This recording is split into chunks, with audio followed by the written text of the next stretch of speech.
Olá, sejam bem-vindos. Eu sou o professor Cido, este é o canal Cido Assis. Hoje, domingo, dia 3 de novembro. Quero dar as boas-vindas a todos, todas vocês aqui no canal.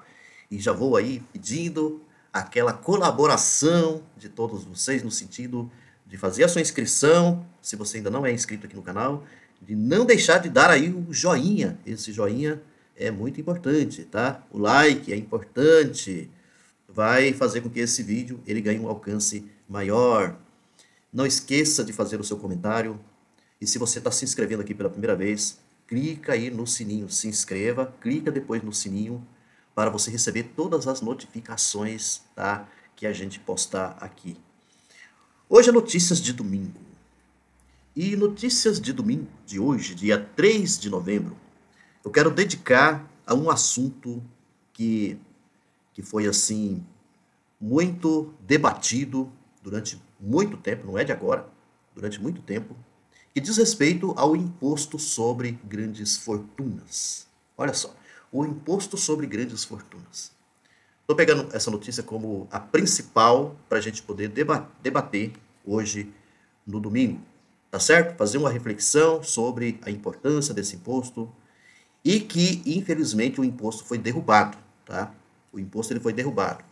Ele passou pela Câmara Federal e foi rejeitado, né, na Câmara Federal, tá, pela maioria dos deputados. E a gente já sabe quais são os deputados que, com certeza, derrubaram esse projeto de lei. Aí, como vocês já podem ter ideia de quais são esses deputados, o do PL é o principal, né, que é o partido do Bolsonaro, e os partidos do Centrão, que já são muito bem conhecidos ali, tá, que ajudaram, então, a derrubar esse projeto. E, como sempre, quem votou favorável foram partidos de esquerda, tá? Os partidos de esquerda. O PT, na maioria, tá, votou a favor desse projeto, dessa lei. O PSOL, claro, o PSOL, porque esse projeto de lei, a princípio, ele teve seu início com o nome que agora me fugiu, mas do PSOL, o principal, o Ivan Valente, então iniciou com ele essa proposta, esse projeto, tá? Não de hoje, já faz tempo, e foi apresentado depois como destaque. Vejam bem, na Câmara Federal já tem uns bons dias aí, depois da aprovação da reforma tributária, né? Vocês sabem que a reforma tributária foi aprovada, né? Só que agora, de agora para frente, vem os destaques à reforma tributária. Ou seja, a ideia era colocar esse imposto como uma emenda à reforma tributária. Entrando como uma emenda, então, ia virar uma lei, tá? Uma lei como se fosse uma lei constitucional. E é isso que foi rejeitado. É isso que foi rejeitado. Então é sobre isso que a gente vai falar aqui. Vamos fazer uma reflexão sobre isso, entender um pouquinho melhor. Aí, para muitos de vocês que de repente começam a se questionar, mais um imposto, o Brasil já está cheio de impostos. Ou às vezes o medo de algumas pessoas que não são muito bem esclarecidas, né? Não há assim, um certo esclarecimento a respeito das coisas que acontecem.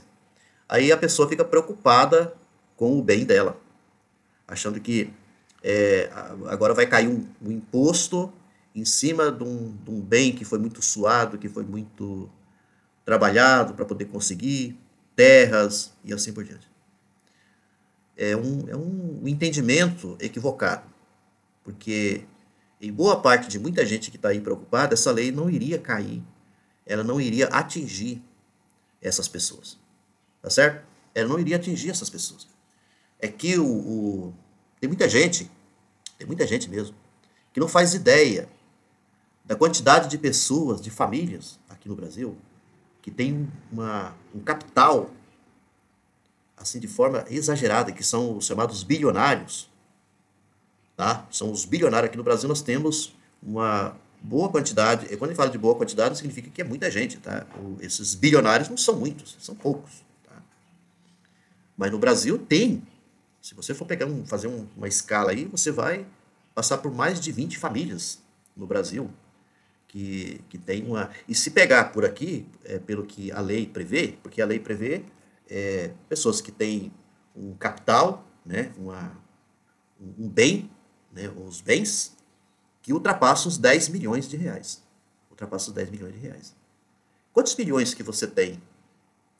Você já fez o cálculo aí? Quantos milhões que você tem? Quantos milhões que você tem guardado no banco?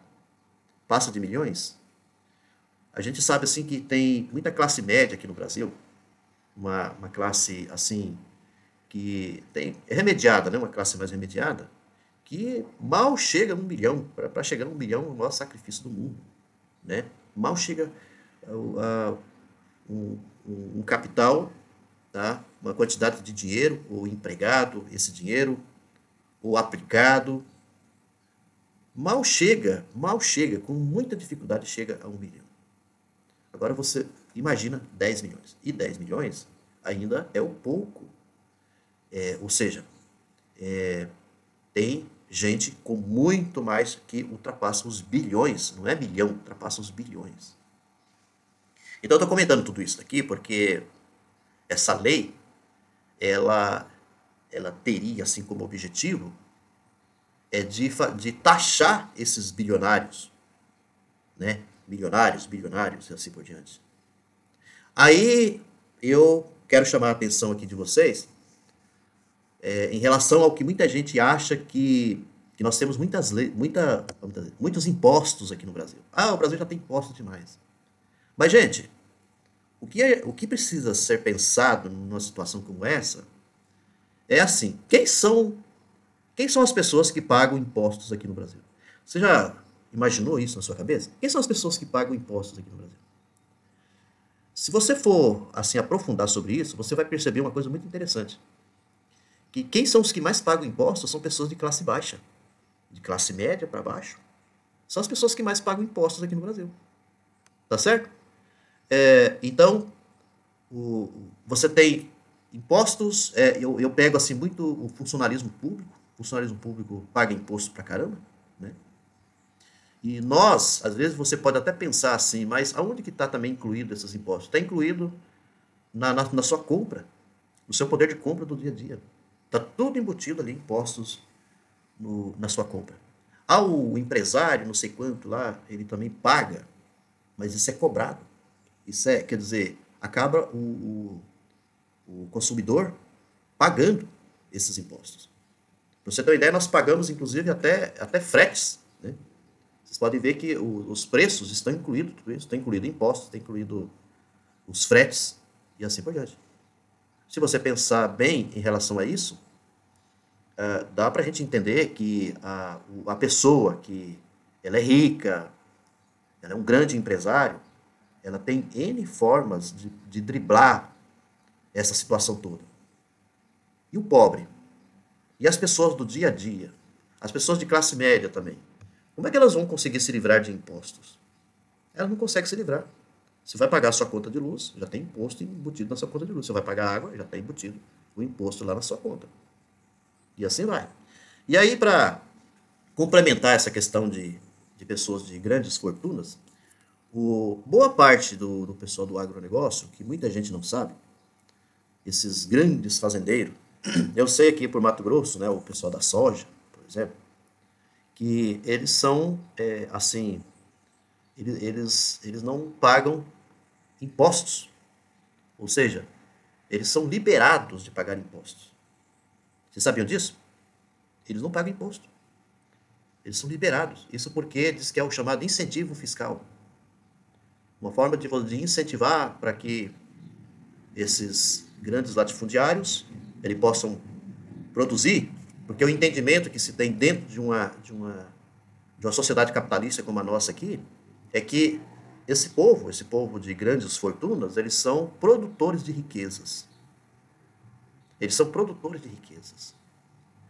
Então, a partir deles é que chega a riqueza, a produção e assim por diante.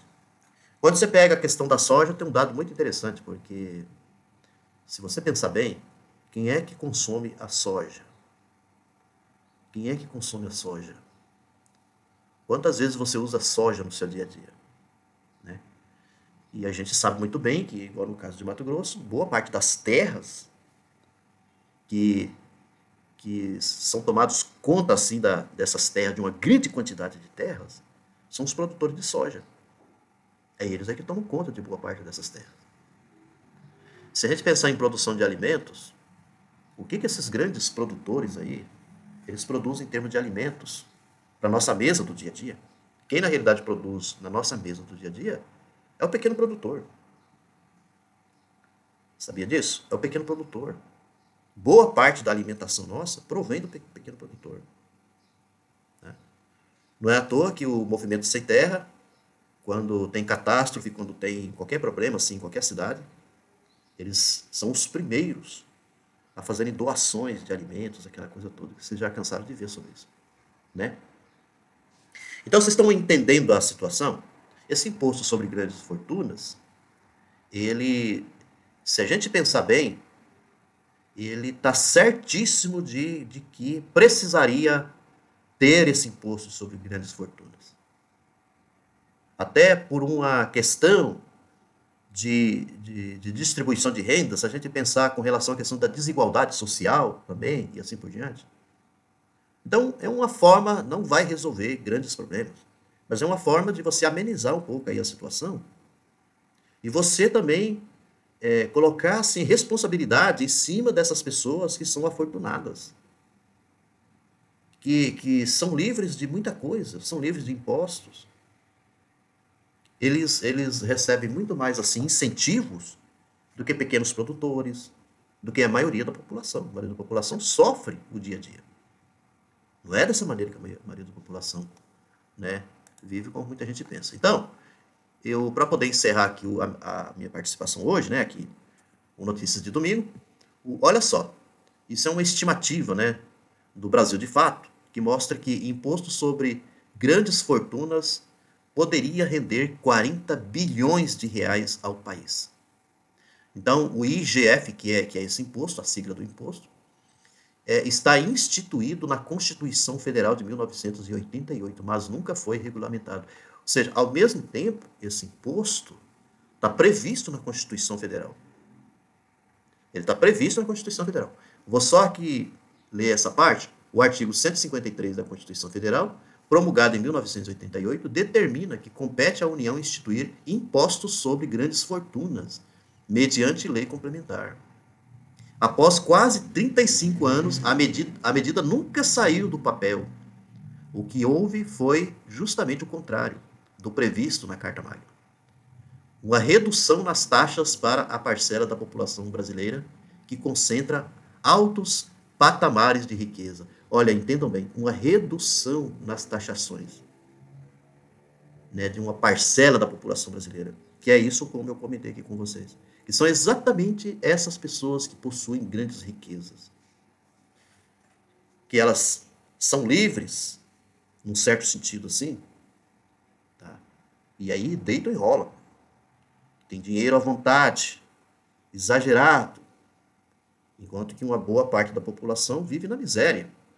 Isso é certo? É isso que a gente tem que pensar. É certo na nossa sociedade a gente ter uns poucos, que tem muitos, esbanjam, tem demais, porque tem demais, não sabe nem aonde que coloca esse dinheiro, enquanto você tem uma grande parcela da população que vive na miséria, passa necessidade, muitos passam fome, não tem o que comer. Então é isso, a gente precisa entender isso, a gente precisa se colocar diante dessa situação. Poderia até, colocando aqui, diante dessa situação, dizer o seguinte: é isso que Deus quer de nós? Deus quer uma sociedade dessa maneira? Uma sociedade desigual? Uma sociedade injusta? Uma sociedade onde a injustiça que toma conta de tudo? É dessa maneira? Se nós entendermos que é dessa maneira, tá, tudo bem. Mas a gente precisa se colocar diante de uma compreensão humana. Se a gente tem coração, por exemplo, eu sei que todos nós temos coração, no sentido de que nós nos compadecemos diante da situação de miserabilidade que vive a nossa população. E se nós formos pensar assim, não apenas pensar, mas a gente vê claramente que na Bíblia está dessa maneira.